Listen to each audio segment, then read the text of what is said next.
Hello नमस्कार मेरे प्यारे विद्यार्थियों। आरपीएससी द्वारा दोस्तों आयोजित की जाने वाली आपकी ईओआरओ जो भर्ती परीक्षा दोस्तों 2025 है भाई, उसका आज के लिए दोस्तों ये मॉडल पेपर 19वां आज आपके सामने दोस्तों लेकर आ चुका हूं। बिल्कुल दोस्तों, इससे पहले टोटल आपके भाई 18 मॉडल पेपर हैं, वो दोस्तों कंप्लीट हो चुके हैं। वीडियो के डिस्क्रिप्शन में दोस्तों लिंक दिया गया है, जाकर दोस्तों जरूर देख लेना। साथ में जो आपका एप्लीकेशन का लिंक है वो भी दोस्तों वीडियो के डिस्क्रिप्शन में दिया गया है। ईओआरओ संबंधित जो टेस्ट सीरीज के रिगार्डिंग दोस्तों आप इसे डाउनलोड कर सकते हो। बिल्कुल दोस्तों, ये जो मॉडल पेपर है मैं गारंटी देता हूं, अगर आप दोस्तों आपके एग्जाम तक कंटिन्यू देखते हो ना, तो आपकी अन्य विद्यार्थी तुलना में दोस्तों एक लेवल ऊपर की तैयारी होगी। और दोस्तों क्यों तैयारी होगी? क्योंकि दोस्तों प्रत्येक क्वेश्चन का 360 डिग्री के एंगल से दोस्तों फुल डिटेल सॉल्यूशन किया गया है। तो क्वेश्चन का लेवल जो क्वालिटी है ना, वो दोस्तों यहां पर आपको देखने के लिए मिलने वाली है। तो चलिए दोस्तों शुरू करते हैं। आज के इस मॉडल पेपर का पहला प्रश्न क्या होगा? यहां पर देखिए दोस्तों, थोड़ा सा जूम कर देता हूं। पहला ही प्रश्न बहुत ही शानदार है।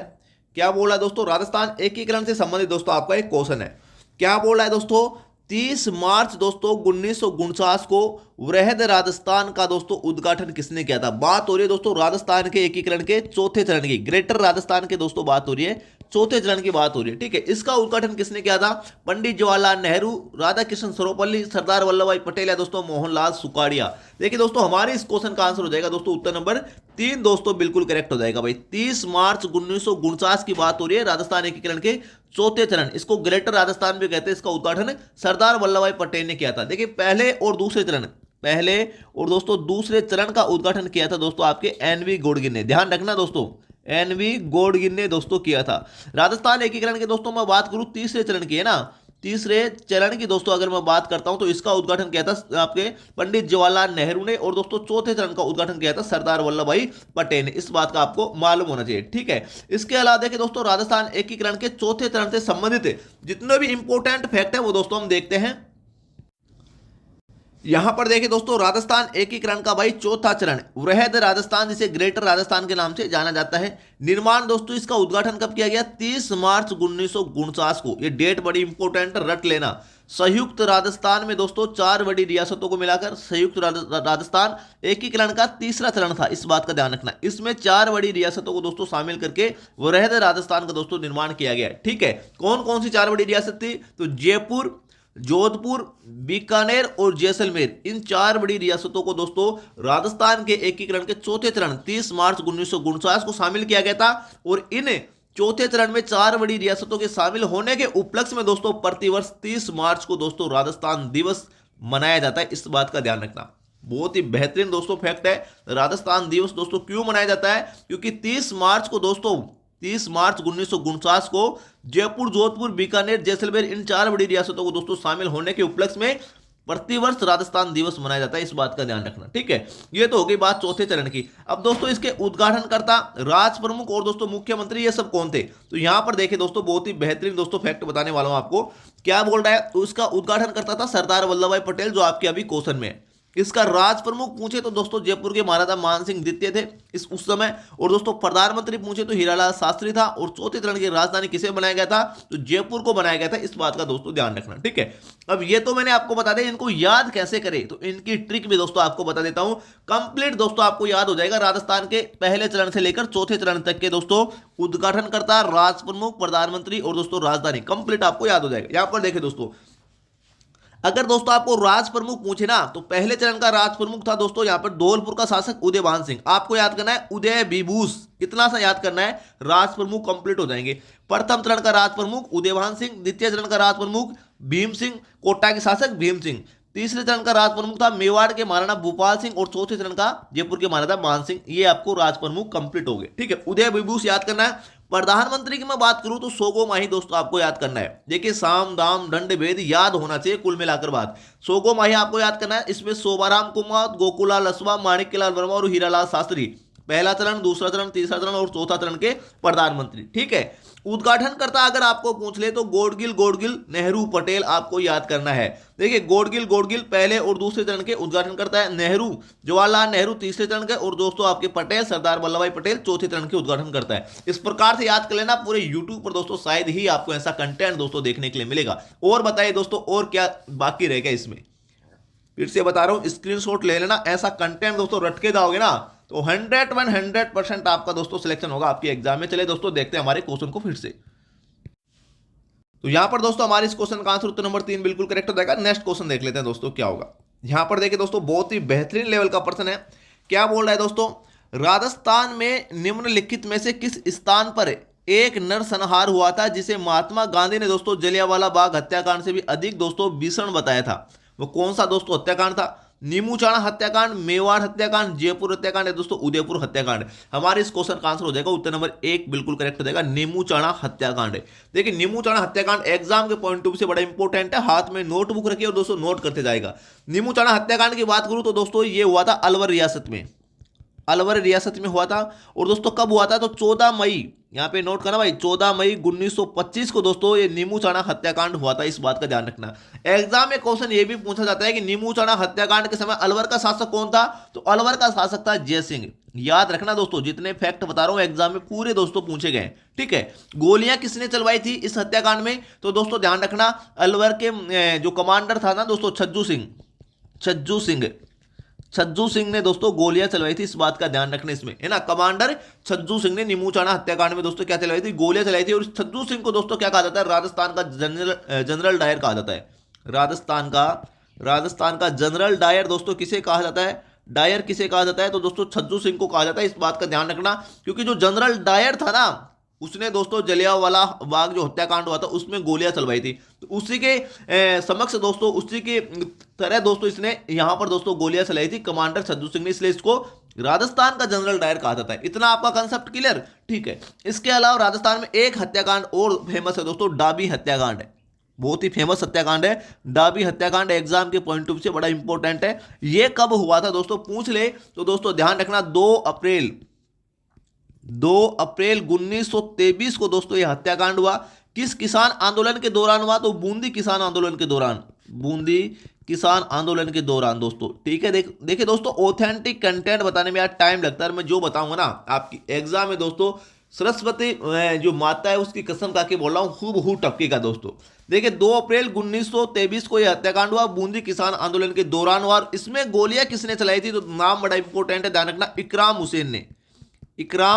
हुसैन ने दोस्तों, ये पुलिस अधीक्षक था इकराम हुसैन, इसने दोस्तों गोलियां चलवाने का आदेश दिया था, इस बात का दोस्तों ध्यान रखना। और इस हत्याकांड में राजस्थान के 2 किसान दोस्तों शहीद हो गए थे। कौन कौन से? नानक जी भील और दोस्तों देवीलाल गुर्जर। ये एग्जाम में सीधा क्वेश्चन पूछता है, देवीलाल गुर्जर और नानक जी भील किस हत्याकांड में दोस्तों शहीद हुए थे? तो डाबी हत्याकांड में दोस्तों शहीद हुए थे। बूंदी किसान आंदोलन के दौरान यह हत्याकांड गठित हुआ था। इतना आपका कंसेप्ट क्लियर? इसके अलावा और राजस्थान के दोस्तों कौन कौन से प्रमुख हत्याकांड है जिनके बारे में दोस्तों हम एक नजर में सरसरी नजर से देख लेते हैं।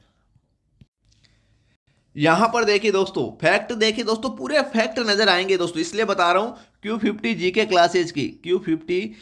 क्लासेज के नाम से दोस्तों, Q50 जीके क्लासेज के नाम से जो एप्लीकेशन है हमारी, उसका लिंक वीडियो के डिस्क्रिप्शन में दोस्तों दिया गया है। जाकर दोस्तों जो EORO से संबंधित जो आपकी 21 ऑनलाइन टेस्ट सीरीज हम आपको प्रोवाइड करवा रहे हैं, जाकर अभी ज्वाइन कर लो अगर दोस्तों पहली बार में सिलेक्शन लेना चाहते हो तो। यहां पर देखिए मैं बात करूं दोस्तों मानगढ़ धाम हत्याकांड की, तो दोस्तों नवंबर 1913 में हुआ, बांसवाड़ा पर्दा मंडल में। ध्यान रखना, बड़ा इंपॉर्टेंट है। नीमूचाणा हत्याकांड के बारे में मैंने आपको बता दिया, 14 मई 1925 अलवर के महाराजा जयसिंह के समय। गोलियां किसने चलाई थी? कमांडर छज्जू सिंह ने। इसके अलावा देखिए दोस्तों कूतन हत्याकांड का संबंध पूछे तो दोस्तों शेखावाटी या सीकर से अप्रैल 1935 में होता, ध्यान रखना। डोगरा हत्याकांड पूछे तो 2 अप्रैल 1935 अजमेर पर्दा मंडल में गठित हुआ। तसीमो हत्याकांड वेरी वेरी इंपॉर्टेंट है, 2 अप्रैल 1947 धौलपुर के शासक उदय भान सिंह के समय दोस्तों गठित हुआ था। एग्जाम में सीधा क्वेश्चन आता है, तसीमो हत्याकांड का संबंध किस रियासत से है? तो धौलपुर रियासत से, ध्यान रखना।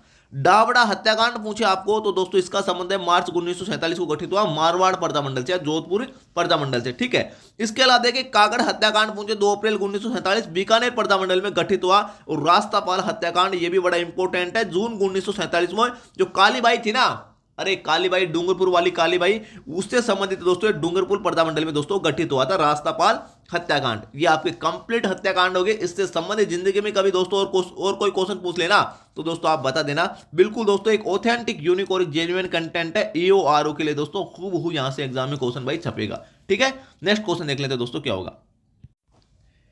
ये दोस्तों आपकी EORO से संबंधित जो टेस्ट सीरीज है उसका दोस्तों पूरा प्लान है। टोटल दोस्तों 21 ऑनलाइन टेस्ट सीरीज है, सिलेक्टेड कंटेंट दोस्तों विद PDF आपको अवेलेबल रहने वाली है। अनलिमिटेड अटेम्प्ट रहेगा दोस्तों। इसमें एप्लीकेशन का लिंक है, वीडियो के डिस्क्रिप्शन में हमने दे रखा है, मैंने आपको पहले ही बता दिया था।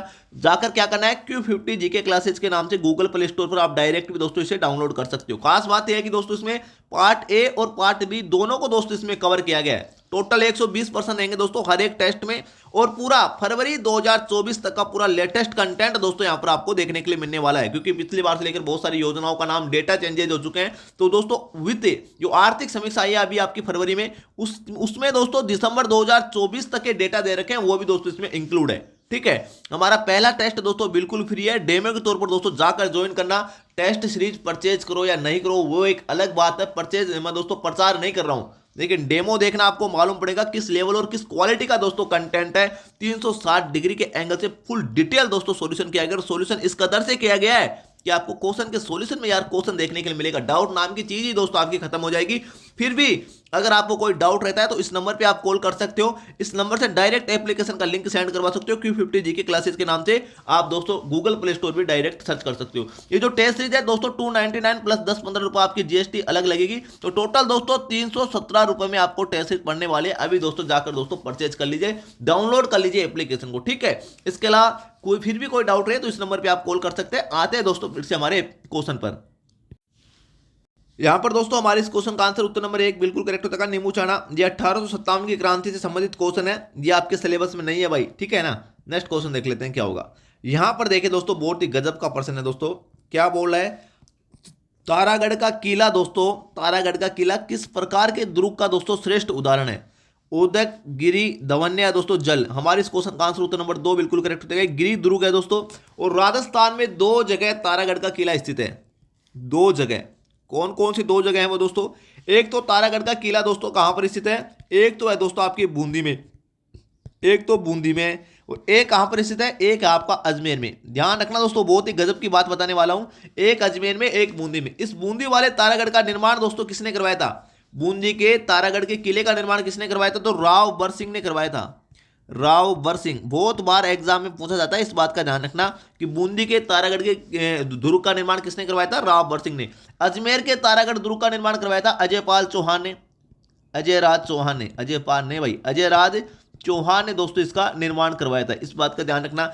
इस बूंदी के तारागढ़ दुर्ग में दोस्तों एक तोप है, गर्भ गुंजन तोप। ध्यान रखना, ये भी एग्जाम में बहुत बार क्वेश्चन आता है। गर्भ गुंजन तोप राजस्थान के किस दुर्ग में स्थित है, तो दोस्तों ध्यान रखना बूंदी के तारागढ़ दुर्ग में। और दोस्तों इस अजमेर के जो तारागढ़ है इसमें दोस्तों एक नाना साहब का जालरा है, नाना साहब का जालरा, नाना साहब का जालरा दोस्तों, ये भी एग्जाम में बहुत बार क्वेश्चन पूछा जाता है किस दुर्ग में स्थित है, तो आपके अजमेर के तारागढ़ दुर्ग में। ठीक है, वेरी इंपॉर्टेंट, दोनों में मैंने आपको जो दोस्तों इनकी तुलना करके मैंने आपको बता दिया है। ठीक है, हमारे इस क्वेश्चन का आंसर क्या हो जाएगा, उत्तर नंबर 2 बिल्कुल करेक्ट हो जाएगा। इसके अलावा देखिए ओदक दुर्ग, ये भी बड़ा इंपॉर्टेंट है।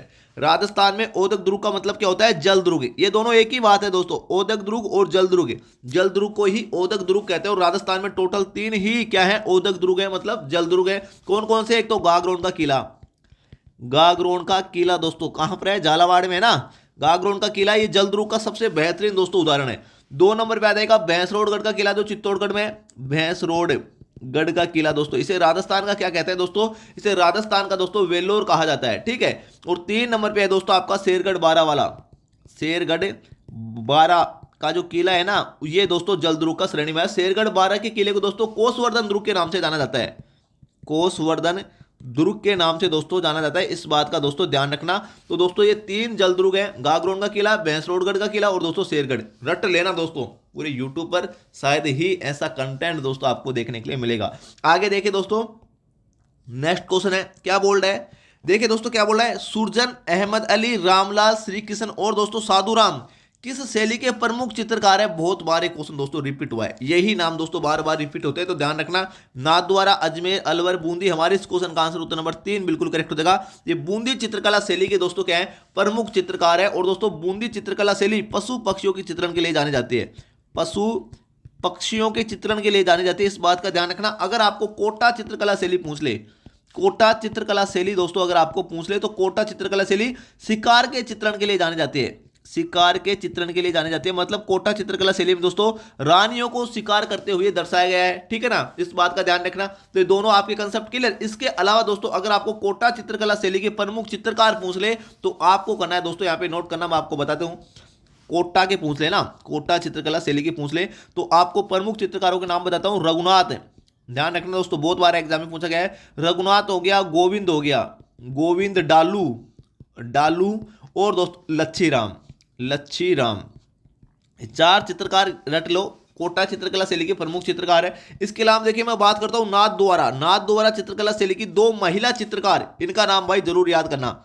नाथ द्वारा चित्रकला शैली की दो महिला चित्रकारों के नाम दोस्तों जरूर आपको याद होना चाहिए। कौन क्या क्या है दोस्तों, एक तो है कमला और एक है दोस्तों इलायची। कमला और इलायची ये दो महिला चित्रकार किस चित्रकला शैली की है, नाथ द्वारा चित्रकला शैली की, वेरी इंपॉर्टेंट। इसके अलावा देखिए मैं बात करूं दोस्तों आपकी अलवर की, तो अलवर चित्रकला शैली में दो नाम है दोस्तों, एक तो मूलचंद और एक है दोस्तों उदयराम, जिसने दोस्तों हाथी दांत पर दोस्तों सूक्ष्म चित्रांकन किया था, अलवर चित्रकला शैली के प्रसिद्ध चित्रकार है, ठीक है। इनके अलावा देखिए अजमेर में एक चित्रकला शैली है किशनगढ़, कौन सी, किशनगढ़ चित्रकला शैली, ये नारी सौंदर्यकरण के लिए दोस्तों जानी जाती है।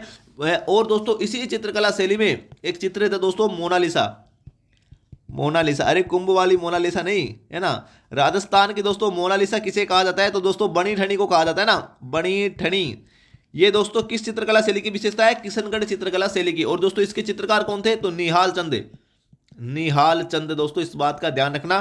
तो बनी ठनी का अगर आपको चित्रकार पूछ ले तो कौन था, निहाल चंद, इसे राजस्थान की मोनालिसा के नाम से जाना जाता है, वेरी वेरी इंपॉर्टेंट, ठीक है। इतना आपका पूरा कंसेप्ट क्लियर। इसके अलावा दोस्तों देखिए किशनगढ़ चित्रकला शैली के प्रमुख चित्रकार कौन कौन से हैं, तो यहाँ पे नोट लगना, निहाल चंद हो गया, पहली बात तो निहाल चंद हो गया। इसके अलावा 2 नंबर लगा लेना दोस्तों, तुलसीदास हो गया, लाडली दास हो गया, लाडली दास हो गया, और दोस्तों आपको हो गया सवाई राम दोस्तों, और दोस्तों अमीर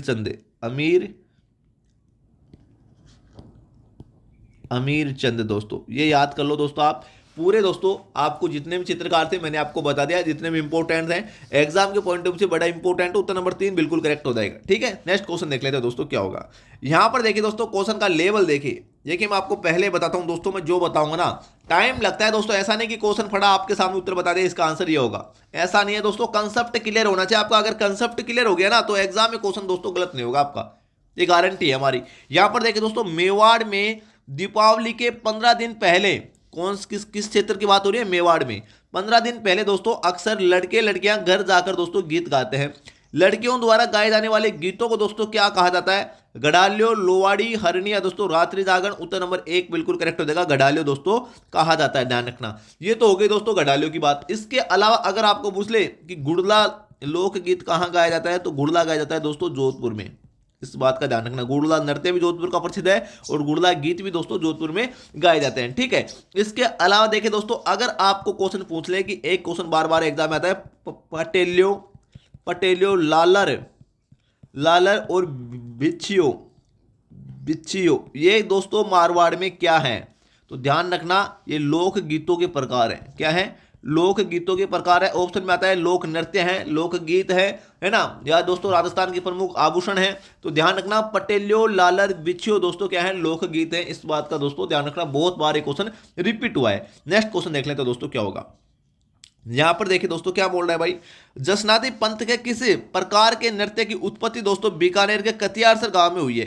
अब देखिए दोस्तों जो संत जसनाथ जी है ना, संत जसनाथ जी ये जसनाती संप्रदाय के मुख्य प्रवर्तक हैं। इनकी प्रमुख पीठ है बीकानेर के कतियारसर गांव में, जसनाती संप्रदाय की मुख्य पीठ है। और दोस्तों इसका प्रसिद्ध नृत्य है दोस्तों अग्नि नृत्य, भभकते अंगारों पर दोस्तों नृत्य किया जाता है, इसलिए इसको अग्नि नृत्य दोस्तों कहा जाता है। चंग नृत्य की दोस्तों बात करूं तो सेकावाटी का प्रसिद्ध है भाई, सेकावाटी का प्रसिद्ध है, चंग नृत्य है, ठीक है। गुड़ला नृत्य मैंने अभी आपको बताया था जोधपुर का प्रसिद्ध, और बम्ब नृत्य है ये आपके अलवर भरतपुर का प्रसिद्ध है, अलवर भरतपुर का प्रसिद्ध है। नई फसल के आगमन पर दोस्तों ये बम्ब नृत्य किया जाता है और इसमें नगाड़ा वाद्य यंत्र का प्रयोग किया जाता है, नगाड़ा वाद्य यंत्र का प्रयोग बम्ब नृत्य में किया जाता है नई फसल के आगमन पर, ठीक है। वेरी वेरी इंपॉर्टेंट है, जैसा क्वेश्चन पूछे वैसा आपको आंसर करना है। हमारे इस क्वेश्चन का आंसर दोस्तों क्या हो जाएगा, उत्तर नंबर 4 बिल्कुल करेक्ट हो जाएगा। यहाँ पर देखिए दोस्तों, अगर किसी विद्यार्थी का ईओआरओ का जो पार्ट बी है वो दोस्तों कमजोर है ना, तो उसके लिए दोस्तों ये रामबाण कंटेंट है। 2 मार्च को अभी दोस्तों टेस्ट सीरीज लॉन्च हुई है, ऑफलाइन टेस्ट सीरीज है दोस्तों। ऑफलाइन टेस्ट सीरीज का मतलब ये है कि दोस्तों आपके व्हाट्सअप नंबर है, इस नंबर पर दोस्तों व्हाट्सअप कीजिए। टोटल दोस्तों 15 टेस्ट है, हम आपको व्हाट्सएप के माध्यम से सेंड करेंगे विथ डिटेल सॉल्यूशन दोस्तों ये रहने वाले हैं, इसमें जिसका आप प्रिंट आउट भी ले सकते हो। प्रत्येक टेस्ट में 40 क्वेश्चन रहेंगे, 360 डिग्री के एंगल से फुल डिटेल सॉल्यूशन रहेगा और आर्थिक समीक्षा 2024-25 के अनुसार नवीनतम आंकड़े दोस्तों, जिसमें दिसंबर 2024 तक के डेटा दे रखे हैं, इंक्लूड रहेंगे दोस्तों। और फरवरी 2025 तक का पूरा लेटेस्ट कंटेंट देखने के लिए मिलेगा। 300 रुपए दोस्तों आप इस नंबर पर दोस्तों, आप इस नंबर पे पे करके दोस्तों ये टेस्ट से ज्वाइन कर सकते हो। तुरंत आपको दोस्तों 15 टेस्ट है वो दोस्तों अवेलेबल हो जाएंगे, जिसका आप प्रिंट आउट ले सकते हो। व्हाट्सएप के माध्यम से होगा सारा काम, व्हाट्सएप के माध्यम से इस नंबर पर दोस्तों आपको व्हाट्सएप करना है, ठीक है। कुछ भी लिख के भेजना है कि मुझे ईओआरओ पार्ट बी की ऑफलाइन टेस्ट चाहिए, हम टोटल आपको 15 टेस्ट दोस्तों वहां पर सेंड कर देंगे। आपको 300 रुपए इसी नंबर पर पे करना है, ठीक है। 300 रुपए गारंटी दे रहा हूं दोस्तों। 40 में से दोस्तों 35 प्लस क्वेश्चन आपके 100% कवर हो जाएंगे दोस्तों, 100% होंगे दोस्तों। सिलेक्टेड कंटेंट है दोस्तों, इसकी गारंटी देता हूं। यहां पर देखिए दोस्तों, पार्ट बी की ऑफलाइन टेस्ट सीरीज लेंगे, इस नंबर पर दोस्तों आप व्हाट्सअप कर सकते हैं या कॉल कर सकते हैं दोस्तों, जो भी आपका डाउट है क्लियर कर सकते हैं। इसलिए दोस्तों आपको बता रहा हूं, पार्ट बी दोस्तों रामबाण कंटेंट है, हर एक धारा को दोस्तों हमने नहीं छोड़ा यहां पर, तो दोस्तों आप ज्वाइन कर सकते हो। नेक्स्ट क्वेश्चन देखते हैं हमारा क्या होगा। यहां पर दोस्तों हमारा नेक्स्ट क्वेश्चन होगा दोस्तों, बहुत ही बेहतरीन प्रश्न है भाई।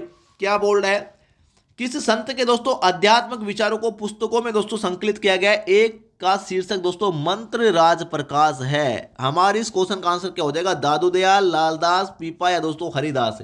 देखिए दोस्तों, मंत्र राज प्रकाश संत हरिदास दोस्तों, संत हरिदास दोस्तों, इसका दोस्तों क्या है दोस्तों, इसकी पुस्तक का नाम है मंत्र राज प्रकाश। उत्तर नंबर दोस्तों क्या हो जाएगा, 4 बिल्कुल करेक्ट हो जाएगा। और संत हरिदास दोस्तों कौन थे, ये राम स्नेही संप्रदाय है ना हमारा, राम स्नेही संप्रदाय, राम स्नेही जो आपका संप्रदाय है दोस्तों, इसकी एक शाखा है दोस्तों, कौन सी, सिंगतल शाखा, जो बीकानेर में पड़ती है। इसकी टोटल 4 शाखाएं। सिंगतल शाखा का मुख्य प्रवर्तक है दोस्तों संत हरिदास, इस बात का ध्यान रखना। इतना आपका कंसेप्ट क्लियर। मैं बात कर लेता हूं राम स्नेही संप्रदाय की। इसकी टोटल दोस्तों कितने शाखाएं, 4 शाखाएं हैं टोटल, इसकी 4 शाखाएं। इसकी जो मुख्य पीठ है ना राम स्नेही संप्रदाय की, इसकी मुख्य पीठ है शाहपुरा भीलवाड़ा में, शाहपुरा भीलवाड़ा में दोस्तों इसकी मुख्य पीठ है, इस बात का ध्यान रखना। और इस मुख्य पीठ का मुख्य प्रवर्तक कौन है, तो संत रामचरण दास जी, संत रामचरण दास जी दोस्तों, इस बात का ध्यान रखना। और यहाँ का इसी संप्रदाय का दोस्तों शाहपुरा भीलवाड़ा का एक उत्सव फेमस है, फूल डोल महोत्सव।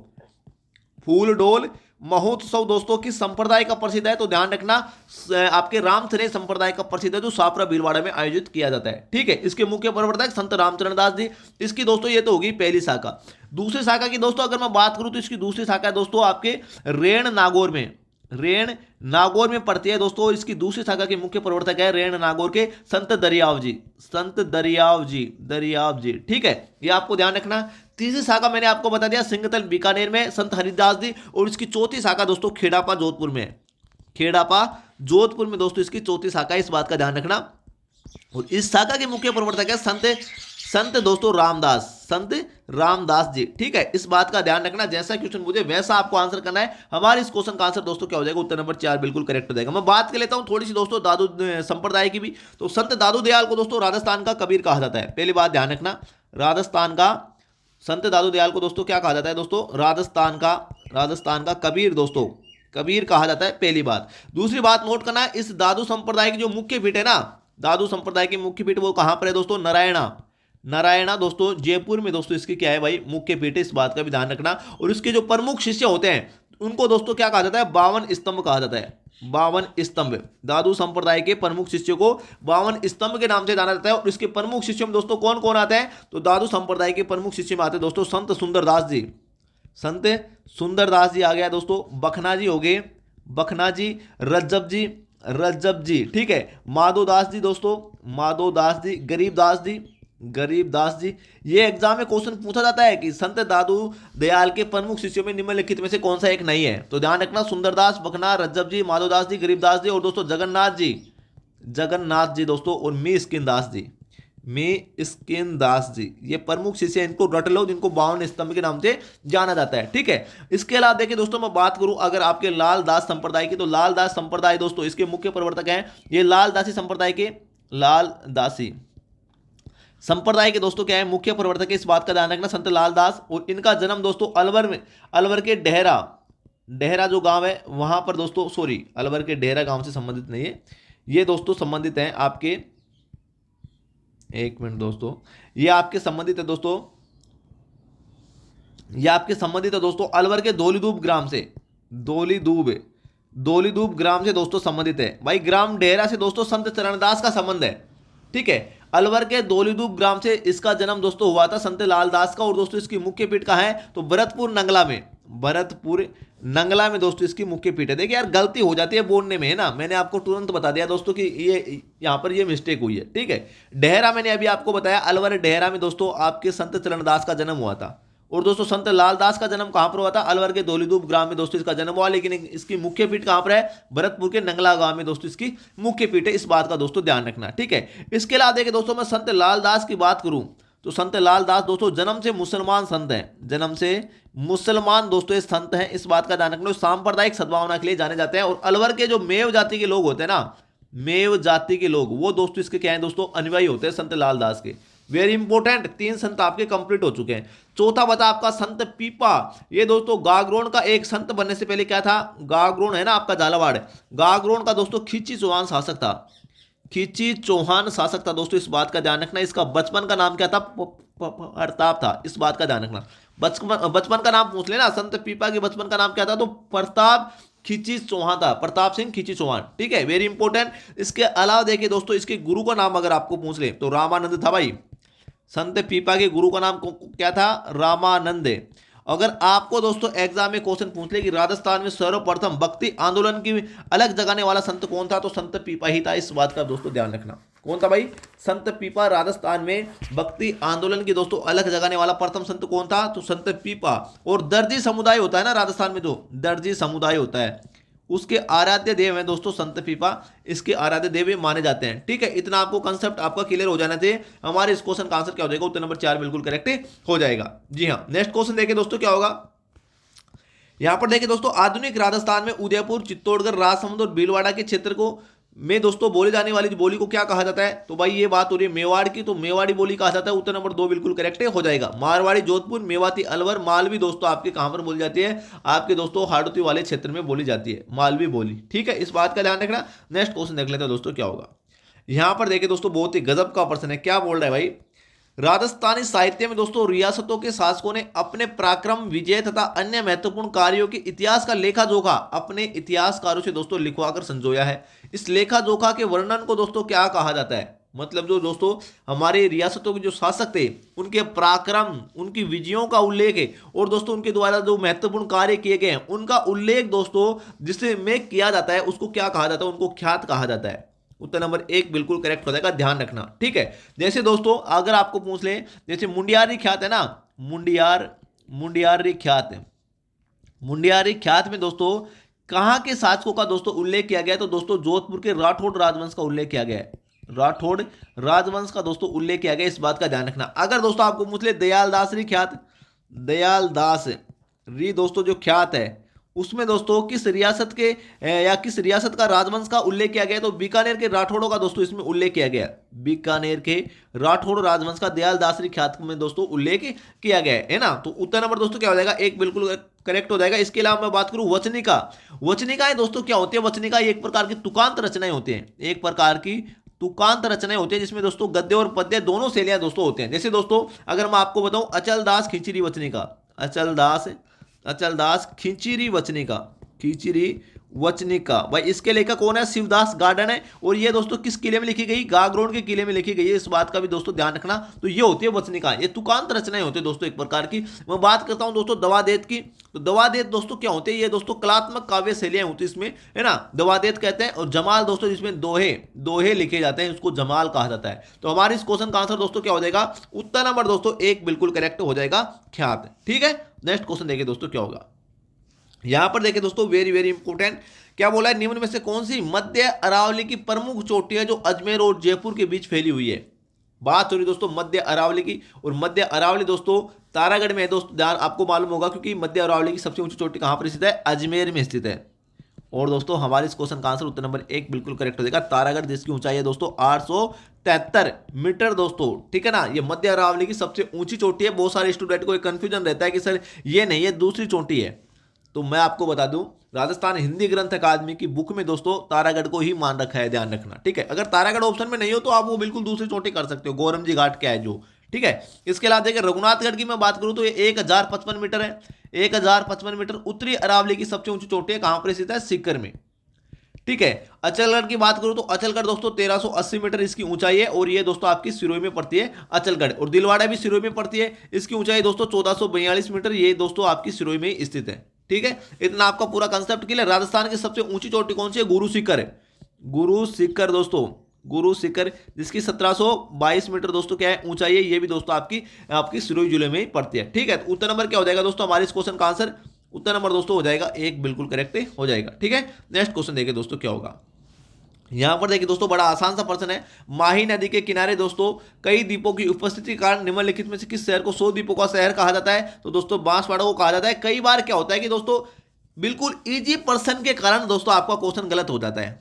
स्टूडेंट हल्के में ले लेता है कि ऐसा क्वेश्चन थोड़ी एग्जाम में पूछ देगा, आरपीएस से ऐसा क्वेश्चन थोड़ी पूछेगी। आपके सामने हूबहू दोस्तों प्रत्यक्ष परिणाम की जरूरत नहीं है। एक क्वेश्चन देखिए दोस्तों एग्जाम में पूछा गया है, तारागढ़ दोस्तों बांसवाड़ा को दोस्तों क्या कहा जाता है? दोस्तों आपका बांसवाड़ा को क्या कहा जाता है दोस्तों? 100 द्वीपों का शहर कहा जाता है। इतना इजी क्वेश्चन भी आरपीएससी पूछ सकते हो, तो गलती नहीं करना है, ध्यान रखना, ठीक है। नेक्स्ट क्वेश्चन देखिए दोस्तों क्या होगा। यहां पर देखिए दोस्तों अगर आपको पूछ ले जवाई नदी के बारे में, जवाई नदी दोस्तों है वो दोस्तों किस नदी की सहायक नदी है? माही, लूणी, बनास या दोस्तों चंबल? बता दो दोस्तों जवाई नदी लूणी नदी की सहायक नदी है। लूणी नदी की ऐसी 3 दोस्तों सहायक नदी है जिनके लास्ट में डी नहीं लगता। अक्सर स्टूडेंट ये रटते हैं कि जिस नदी के लास्ट में डी लगता है वो जवाई नदी की, लूणी नदी की क्या है दोस्तों? सहायक नदियां होती है। लेकिन ध्यान रखना 3 नदियां ऐसी है। कौन कौन सी दोस्तों? एक तो हो गई जवाई नदी आपकी, जवाई नदी, एक हो गई सागी नदी और एक हो गई गुहिया नदी, गुहिया नदी। ये 3 नदियां लूणी नदी की सहायक नदी। इसके अलावा जो भी नदियां हैं जिनके लास्ट में डी लगता है सभी लूणी नदी की सहायक नदी। जैसे लीलड़ी, जोलड़ी, मीठड़ी, बांडी है ना, सूखड़ी, ये सभी दोस्तों लूणी नदी की सहायक नदियां होती है। मैं बात करूं लूणी नदी का उद्गम दोस्तों अजमेर के नागपाड़ से होता है, ठीक है। माही नदी की मैं बात करूं, माही नदी का उद्गम दोस्तों कहां से होता है? तो दोस्तों मध्य प्रदेश के जो महू गांव है ना, मध्य प्रदेश का जो महू गांव है उसकी विंध्याचल के पहाड़ों से माही नदी का उद्गम होता है। और दोस्तों इसकी सहायक नदियां कौन कौन सी है?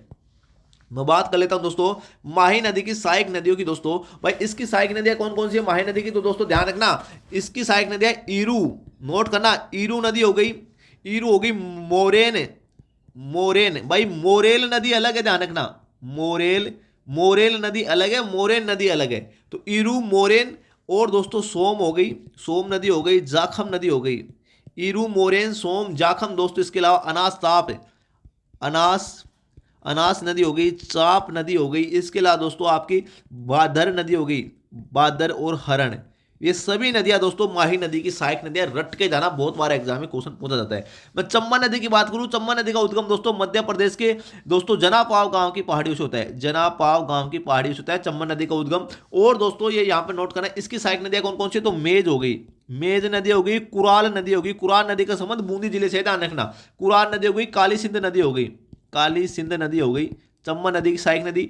बनास नदी भी दोस्तों चंबा नदी की सहायक नदी है। चाकड़ नदी होगी, चाकड़ नदी और गंभीरी, पार्वती, ये सभी दोस्तों चंबा नदी की सहायक नदी है। इस बात का ध्यान रखना, ठीक है। इसके अलावा देखिए दोस्तों अगर मैं बात करूं यहां पर दोस्तों आपकी बच गई दोस्तों कौन सी? बनास नदी। बनास नदी का उद्गम दोस्तों कहां से होता है? राजसमंद की खमनोर की पहाड़ियों से, खमनोर की पहाड़ियों से होता है बनास नदी का उद्गम। और इसकी सहायक नदियां दोस्तों मुख्यतः कौन कौन सी है? तो बेड़च, डाई, कोठारी, खारी, बेड़च, डाई, कोठारी और दोस्तों खारी नदी। ये सभी दोस्तों किसकी नदियां हैं? बनास नदी की सहायक नदियां। बेड़स नदी के किनारे उदयपुर में दोस्तों आपकी आहट सभ्यता स्थित है। कोठारी नदी के किनारे भीलवाड़ा में बागोर सभ्यता स्थित है। इस बात का दोस्तों ध्यान रखना, ठीक है। नेक्स्ट क्वेश्चन देखिए दोस्तों क्या होगा। यहां पर देखिए दोस्तों नेक्स्ट क्वेश्चन है, तापमान और वर्षा के आधार पर राजस्थान को कितने प्रमुख जलवायु प्रदेशों में बांटा गया है? ये क्वेश्चन दोस्तों आरपीएससी द्वारा डिलीट किया गया है। क्यों डिलीट किया गया? क्योंकि दोस्तों ये बात हो रही है यहां पर दोस्तों राजस्थान के सामान्य जलवायु वर्गीकरण की दोस्तों, और इसमें दोस्तों आएगा 5 भागों में बांटा गया है। ऑप्शन में नहीं होने के कारण डिलीट किया गया। मैं आपको ऑथेंटिक प्रूफ दिखा देता हूं राजस्थान हिंदी ग्रंथ अकादमी के द्वारा। यहाँ पर देखिए दोस्तों, ये है भाई राजस्थान का सामान्य जलवायु वर्गीकरण। ये राजस्थान हिंदी ग्रंथ अकादमी की बुक है, पेज नंबर 50 पर आप देख सकते हो। ठीक है, इसको 5 भागों में बांटा गया है, शुष्क, अर्धशुष्क, उपाद्र, आर्द्र और अति आर्द्र। यहाँ पर देखिए पहला भाग है दोस्तों शुष्क मरुस्थलीय प्रदेश। ठीक है, दूसरा भाग दोस्तों मैं आपको दिखा देता हूँ, यहाँ पर नोट करना, अर्ध शुष्क दोस्तों, अर्ध शुष्क या स्टेपी जलवायु प्रदेश। ठीक है, तीसरा नोट करना दोस्तों, यहाँ पे आपका दोस्तों तीसरा भाग है उपाद्र जलवायु प्रदेश, आर्द्र जलवायु प्रदेश और दोस्तों उष्ण आर्द्र जलवायु प्रदेश। आपका कंसेप्ट क्लियर होना चाहिए, मैं बार बार यही आपको बात बता देता हूँ, है ना। इतना आपको मालूम होना चाहिए। 5 सामान्य जलवायु वर्गीकरण को दोस्तों 5 भागों में बांटा गया है। कोपेन का पूछे तो 4 भागों में बांटा गया है। ठीक है ना, तो जैसा क्वेश्चन पूछे वैसा आपको आंसर करना है, बिल्कुल ऑथेंटिक आंसर देके आप, ऐसा नहीं है कि दोस्तों जहां से कॉपी किया आपके सामने रख दिया। बिल्कुल दोस्तों ऑथेंटिक आंसर ही दोस्तों आपको दोस्तों आपकी जो ईओ आरओ जो टेस्ट सीरीज है उसमें दोस्तों देखने के लिए मिलेंगे। आप डेमो देखिए हमारा दोस्तों ईओ आरओ टेस्ट सीरीज का किस लेवल और किस क्वालिटी का दोस्तों कंटेंट है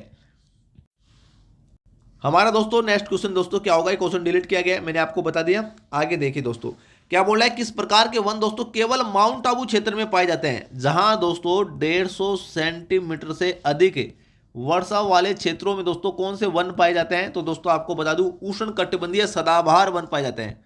उष्ण कटिबंधीय सदाबहार वन दोस्तों पाए जाते हैं और ये केवल दोस्तों माउंट आबू में पाए जाते हैं। उत्तर नंबर 1 बिल्कुल करेक्ट हो जाएगा, क्योंकि सदाबहार वन देखिए दोस्तों एग्जामिनर ने क्वेश्चन को घुमाया है, इसमें ऑप्शन ही नहीं दिया सदाबहार वन का। लेकिन आपको मालूम होना चाहिए कि दोस्तों माउंट आबू की ऊंचाई कितनी है दोस्तों, 1722। अरे अरावली की सबसे ऊंची चोटी यहीं पर है। ठीक है ना, और सबसे ऊंचा फटार जो उड़िया का फटार है राजस्थान का, वो भी दोस्तों माउंट आबू के आसपास में है। तो दोस्तों ध्यान रखना, पर्वतीय वन हो गए ना, तो उष्ण कटिबंधीय पर्वतीय वन या उष्ण कटिबंधीय सदाबहार वन दोस्तों यहां पर केवल और केवल माउंट आबू में देखने के लिए मिलते हैं। अगर आपको पूछ ले कितने सेंटीमीटर से अधिक वर्षा वाले क्षेत्रों में पाए जाते हैं, तो 150 सेंटीमीटर से अधिक वर्षा वाले क्षेत्रों में पाए जाते हैं, क्योंकि राजस्थान में सर्वाधिक वर्षा वाला स्थान में दोस्तों कौन सा है, माउंट आबू ही है दोस्तों, इस बात का ध्यान रखना। और सर्वाधिक वर्षा वाला जिला पूछ ले तो दोस्तों आपको करना है, जिला पूछ ले तो आपको करना है झालावाड़। झालावाड़ में सर्वाधिक क्या होती है, वर्षा होती है। ठीक है, नेक्स्ट क्वेश्चन देखिए दोस्तों क्या होगा। इसके अलावा देखिए दोस्तों कुछ और बता देता हूं मैं आपको। अगर आपको पूछ ले सालर वन, राजस्थान में सालर वन कहां पाए जाते हैं, सालर वन पाए जाते हैं दोस्तों अलवर, अलवर हो गया, चित्तौड़ हो गया, अलवर चित्तौड़गढ़ हो गया, राजसमंद हो गया, आपका राजसमंद हो गया। इसके अलावा दोस्तों उदयपुर हो गया। यहां पर दोस्तों क्या पाए जाते हैं, सालर वन दोस्तों देखने के लिए मिलते हैं। अगर आपको मुझे सागवान के वन, सूक्ष्म सागवान के वन या सागवान के वन दोस्तों अगर आपको पूछ ले ये कहां पर पाए जाते हैं, तो ये दोस्तों आपके दक्षिणी राजस्थान में पाए जाते हैं मुख्यतः, जिसमें दोस्तों आपका बांसवाड़ा, डूंगरपुर, प्रतापगढ़ हो गया। मुख्यतः बांसवाड़ा, डूंगरपुर हो गया और दोस्तों प्रतापगढ़ हो गया, प्रतापगढ़। और अगर पूछ ले कि सर्वाधिक सागवान के वन राजस्थान के किस वन्य जीव अभ्यारण्य में पाए जाते हैं, जो प्रतापगढ़ में सीता माता है ना, सीता माता वन्य जीव अभ्यारण्य, वन्य जीव अभ्यारण्य, वहां पर दोस्तों सर्वाधिक सागवान के वन पाए जाते हैं। सर्वाधिक जैव विविधता वाला दोस्तों वन्य जीव अभ्यारण्य सीता माता वन्य जीव अभ्यारण्य। ठीक है, इतना कंसेप्ट क्लियर। नेक्स्ट देख लेते हैं दोस्तों क्या होगा। यहां पर देखिए दोस्तों क्या बोल रहा है भाई, काली मिट्टी है राजस्थान में कहां पाई जाती है, हाड़ौती में पाई जाती है। चूरू नहीं है, सिरोही नहीं है, दौसा नहीं है, तो 12 कोटा बूंदी 12 झालावाड़। उत्तर नंबर 3 बिल्कुल करेक्ट हो जाएगा। इतने इजी क्वेश्चन भी एग्जाम में पूछे जा सकते हैं। ठीक है, नेक्स्ट क्वेश्चन देखिए क्या होगा। यहां पर देखिए दोस्तों, ये देखिए आपका बड़ा इंपॉर्टेंट क्वेश्चन है दोस्तों। देखिए क्या बोल रहा है, राजस्थान राज्य गंगानगर शुगर मिल्स लिमिटेड को दोस्तों वर्ष शुरू में, यहां पे बात हो रही है शुरू में, वर्ष 1945 में निजी क्षेत्र में दोस्तों किस रूप में दोस्तों स्थापित किया गया था। कितना गजब का क्वेश्चन है, स्टार लगा लेना इस क्वेश्चन पर, वेरी वेरी इंपॉर्टेंट क्वेश्चन है।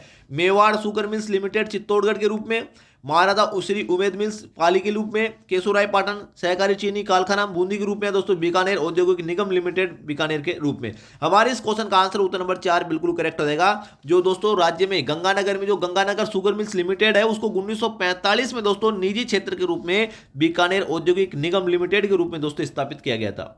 उत्तर नंबर 4 बिल्कुल करेक्ट हो जाएगा। मैं बात करूं दोस्तों गंगानगर शुगर मिल्स की, तो इसकी स्थापना दोस्तों 1937 में की गई थी गंगानगर में। और कहां पर दोस्तों, कमीनपुरा में, कमीनपुरा में दोस्तों इसकी स्थापना की गई, पहली बात। दूसरी बात 1945 में दोस्तों इसको निजी क्षेत्र में बीकानेर औद्योगिक निगम लिमिटेड के रूप में स्थापित किया गया। तीसरी बात 1968 में इसने दोस्तों चुकंदर से चीनी बनाना प्रारंभ किया था। चुकंदर से चीनी बनाना प्रारंभ दोस्तों इसने कब किया था, चीनी का निर्माण, अरे चुकंदर होता है ना, उससे चीनी कैसे बनाई जाती है, उसका निर्माण दोस्तों 1968 में इस शुगर मिल्स के द्वारा दोस्तों किया गया था। ध्यान रखना, ये डेट बड़ी इंपॉर्टेंट है 1968, क्योंकि एलडीसी में क्वेश्चन पूछा गया है। ठीक है, आगे देखिए दोस्तों, अगर मैं बात करूं दोस्तों मेवाड़ शुगर मिल्स की, भाई मेवाड़ शुगर मिल्स को दोस्तों भोपाल सागर शुगर मिल्स के नाम से जाना जाता है। भोपाल सागर दोस्तों शुगर मिल के नाम से जाना जाता है। और ये दोस्तों कहां पर स्थित है, चित्तौड़गढ़ में स्थित है, इस बात का दोस्तों ध्यान रखना। ठीक है, इसकी स्थापना 1932 में की गई थी, 1932 में की गई थी। और दोस्तों राजस्थान की अगर पूछ ले, राजस्थान की प्रथम चीनी मिल दोस्तों कौन सी है, तो दोस्तों ये वही है, मेवाड़ शुगर मिल्स को राजस्थान की प्रथम चीनी मिल दोस्तों कहा जाता है, इस बात का ध्यान रखना। अगर आपको मुझे राजस्थान की दोस्तों सूती वस्त्र की सबसे बड़ी मिल्स दोस्तों कौन सी है, तो भाई महाराजा श्री उमेद मिल्स है, ये सूती वस्त्र की दोस्तों सबसे बड़ी मिल है, ध्यान रखना है। और इसकी स्थापना पाली में 1939 में दोस्तों की गई है, इस बात का दोस्तों आपको मालूम होना चाहिए। केशवराय पाटन जो शुगर मिल्स है वो दोस्तों बूंदी में स्थित है, ये मैंने आपको बता दिया, ठीक है। तो जैसा क्वेश्चन मुझे वैसा आपको भाई आंसर करना है। और गंगानगर शुगर मिल्स है ना, ये राज्य सरकार का उपक्रम, इस बात का ध्यान रखना, ठीक है। नेक्स्ट क्वेश्चन देखिए दोस्तों क्या होगा। यहां पर देखिए दोस्तों क्या बोल रहा है, राजस्थान में स्थापित रिको जिसकी स्थापना 1980 में की गई, इसके द्वारा दोस्तों पार्कों में कौन सा क्षेत्रफल में सबसे बड़ा छोटा है, सबसे छोटा, सबसे बड़ा नहीं पूछ रहा, सबसे छोटा है। देखिए दोस्तों रिको द्वारा 4 एग्रो फूड पार्क विकसित किए गए, एग्रो फूड पार्क विकसित किए गए। उनमें सबसे छोटा दोस्तों क्षेत्रफल की दृष्टि से कौन सा है, कोटा के पास रानपुर, जोधपुर का बोरनाडा उद्योग विहार श्रीगंगानगर, या दोस्तों MIA मत्स्य औद्योगिक क्षेत्र अलवर। ये 4 एग्रो फूड पार्क रिको द्वारा विकसित किए गए। नाम बड़ा इंपॉर्टेंट है, रट लेना, क्योंकि एग्जाम में इस क्वेश्चन को घुमाकर इस प्रकार भी पूछा जाता है कि निम्नलिखित में से कौन सा एक एग्रो फूड पार्क रिको द्वारा विकसित नहीं किया गया है, या दोस्तों किस जगह नहीं किया गया है। तो ध्यान रखना, कोटा में किया गया है, जोधपुर में और श्रीगंगानगर में, और दोस्तों अलवर में किया गया है। इनका नाम भी ध्यान रखना, रानपुर प्रथम, कोटा में रानपुर प्रथम किया गया, जोधपुर में बोरनाड़ा, और दोस्तों उद्योग विहार गंगानगर में, और मत्स्य उद्योग क्षेत्र अलवर में। इनमें क्षेत्रफल की दृष्टि से सबसे छोटा कौन सा है, उद्योग विहार। उत्तर नंबर दोस्तों 3 बिल्कुल करेक्ट हो जाएगा, उद्योग विहार, ठीक है। अगर आपको पूछ ले सबसे बड़ा एग्रो फूड पार्क कौन सा है, तो दोस्तों जोधपुर का बोरनाड़ा सबसे बड़ा, क्षेत्रफल की दृष्टि से सबसे बड़ा पूछे तो जोधपुर का बोरनाड़ा है, ठीक है। 4 एग्रो फूड पार्क रट लेना। इसके अलावा अगर आपको क्वेश्चन दोस्तों ये पूछ ले कि रिको द्वारा, दोस्तों यहां पे नोट करना, बड़ी इंपॉर्टेंट बात बता रहा हूं, मेडिकल डिवाइसेज पार्क का निर्माण दोस्तों या पार्क कहां स्थापित किया गया है, तो ये दोस्तों बोरनाड़ा जोधपुर में किया गया है। बहुत बार एग्जाम में आया है बोरनाड़ा जोधपुर, ध्यान रखना दोस्तों, MedTech medical devices park Boranada Jodhpur में। अगर आपको पूछ ले दोस्तों इंटीग्रेटेड रिको द्वारा स्थापित दोस्तों इंटीग्रेटेड रिसोर्स रिकवरी पार्क का निर्माण दोस्तों कहां स्थापित किया गया, या पार्क का निर्माण कहां किया गया है, तो जमुआ रामगढ़ दोस्तों, आपके थोड़ाई औद्योगिक क्षेत्र है ना, जमुआ रामगढ़ जो थोड़ाई औद्योगिक क्षेत्र दोस्तों जयपुर में, वहां पर दोस्तों इसकी स्थापना की गई है। अब इस क्वेश्चन को घुमाकर इस प्रकार भी एग्जामिनर पूछ सकता है कि राजस्थान में दोस्तों रिको द्वारा स्थापित प्रदूषण नियंत्रण एवं पर्यावरण को बढ़ावा देने के लिए किस पार्क की स्थापना की गई है। रिको द्वारा प्रदूषण नियंत्रण दोस्तों, प्रदूषण नियंत्रण और पर्यावरण को दोस्तों बढ़ावा देने के लिए किस पार्क की स्थापना की गई, तो इसी इंटीग्रेटेड रिसोर्स पार्क की स्थापना की गई। वेरी वेरी इंपॉर्टेंट, ठीक है। इसके अलावा अगर आपको पूछे दोस्तों जेम्स एंड ज्वेलरी विशेष आर्थिक क्षेत्र, यहां पे नोट करना दोस्तों, मैं बात बता रहा हूं, जेम्स एंड दोस्तों ज्वेलरी है ना, ज्वेलरी दोस्तों जो विशेष आर्थिक क्षेत्र है, विशेष आर्थिक क्षेत्र रिको द्वारा, इसकी स्थापना दोस्तों कहां पर की गई है, तो भाई सीतापुरा जयपुर में दोस्तों इसकी स्थापना की गई, इस बात का भी दोस्तों ध्यान रखना, ठीक है। इसके अलावा कृषि एवं खाद्य प्रसंस्करण क्षेत्र, कृषि एवं खाद्य, यहां पे नोट करना, कृषि एवं खाद्य संस्करण दोस्तों क्षेत्र की स्थापना कहां पर की गई है, तो तीवरी औद्योगिक क्षेत्र है, जो तीवरी औद्योगिक क्षेत्र कहां पर है, जोधपुर में दोस्तों यहां पर इसकी स्थापना की गई है। जैसा क्वेश्चन मुझे वैसा आपको आंसर करना है। और बताइए दोस्तों और क्या चाहिए, दोस्तों फिर से बता रहा हूं, चैनल को सब्सक्राइब नहीं किया तो चैनल को जरूर सब्सक्राइब कर लेना, ठीक है। इसके अलावा दोस्तों अगर आप रियल में यूआरओ को भर्ती परीक्षा को लेकर सीरियस में हो, तो ये जो टेस्ट सीरीज है एप्लीकेशन का लिंक है वीडियो के डिस्क्रिप्शन में दे रखा है, जाकर दोस्तों आप डाउनलोड कर लीजिए। Q50 जीके क्लासेस के नाम से एप्लीकेशन है, ये टेस्ट सीरीज ज्वाइन कर लो। गारंटी दे रहा हूं 80 से 90% तक का कंटेंट है, 80 से 90% के बीच का जो कंटेंट है हूबहू आपके एग्जाम में देखने के लिए मिलेगा। बिल्कुल सिलेक्टेड कंटेंट है, डेमो देखिए, डेमो से 4 गुना बेटर कंटेंट आपको नेक्स्ट देखने के लिए मिलेगा। और दोस्तों अगर आप पार्ट बी के लिए, जिसका पार्ट बी दोस्तों कमजोर है, उसके लिए हमने ऑफलाइन टेस्ट दोस्तों लॉन्च कर दिए, ऑफलाइन टेस्ट लॉन्च कर दिया। 300 रुपीज में दोस्तों आप टोटल 15 टेस्ट अपने व्हाट्सएप के माध्यम से प्रोवाइड करवा सकते हैं। नंबर मैंने आपको बता दिया, इस नंबर पे दोस्तों क्या करना है, व्हाट्सएप करना है 9660039503 पर दोस्तों व्हाट्सएप करके तुरंत दोस्तों 15 टेस्ट दोस्तों अटेम्प्ट कर लो, इनका प्रिंट आउट निकला सकते हो। और दोस्तों पार्ट बी में 40 में से दोस्तों आप 35 प्लस क्वेश्चन आसानी से सही कर दोगे। पूरा एक एक धाराओं को दोस्तों हमने नहीं छोड़ा, आप ये टेस्ट ज्वाइन कर सकते हो। बिल्कुल दोस्तों, आज के लिए इतना है, तब तक के लिए जय हिंद जय भारत, थैंक यू।